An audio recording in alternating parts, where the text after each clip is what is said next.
6% হারে 10,000 টাকার 9 মাসের সুদ কত হবে? এই ধরনের ম্যাথ করার ক্ষেত্রে আমরা I সমান PRN ডিভাইডেড বাই 100 সূত্রটি অ্যাপ্লাই করে থাকি।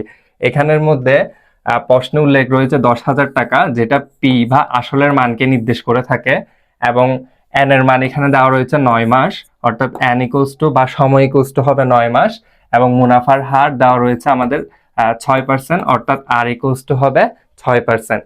এইবার এই উপাত্তগুলোকে আমি সূত্রে বসিয়ে সেটাকে আমরা মানে কনভার্ট করব। অর্থাৎ পি এর স্থলে আমরা প্রশ্নে উল্লেখিত 10,000 সংখ্যাটিকে স্থান দিব, এবং আর এর মান দেওয়া রয়েছে এখানে আমাদের 6%, 6 সংখ্যাটিকে আমরা আর এর স্থলে স্থান দিয়েছি, এবং 9 মাস। এখানে খুব গুরুত্বপূর্ণ বিষয়, মাসটিকে আমাদের বছরে কনভার্ট করতে হবে। সাধারণত মুনাফার ম্যাথের ক্ষেত্রে আমরা বছরে এন এর মান হিসাব করে থাকি, যেহেতু এটি মাসে দেওয়া রয়েছে আমি সেটিকে 12 দ্বারা ভাগ করে বছরে কনভার্ট করব, অর্থাৎ 9/12।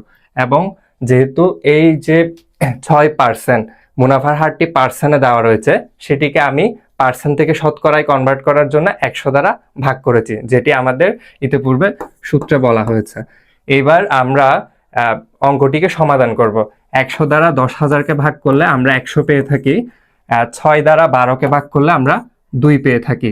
আবার এই 2 সংখ্যাটিকে 100 দ্বারা ভাগ করলে 50 পেয়ে থাকি।